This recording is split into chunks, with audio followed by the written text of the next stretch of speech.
Preparations. There are a few things you need to do before you start making exercises. The very first thing is to create a folder that will hold your exercises, because that will make it much easier when you put it onto the internet later on. And go to the local disk C, where I create a new folder. I call the new folder Exercises 1, and there it is. Should I want to use graphics in my exercises, then it is a good idea to copy the graphics to this area as well, because that will make it easier to make sure that all the files are there when I send them to the internet.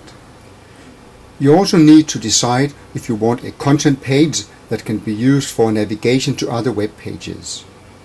The typical name for a content page would be index.htm or default.htm. This is also the time where you have to decide how many exercises do you want to make and what type of exercises.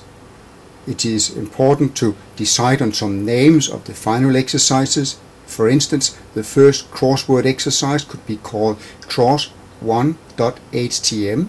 First close exercise could be called close1.htm. The reason why it's important to decide on these names is that you would want to link from one exercise to the next exercise, and also you would be able to link back again. I plan to make 5 HTML pages or web pages for the content folder called Exercises 1. The main page will be a navigation page that will link to the text and exercises. The name of that one will be index.htm. The reason for choosing the name index.htm is that by default most websites will automatically load that page when you go to a folder. The main content page with the information that will be used for exercises will be a text and video page that I have named index_en.htm.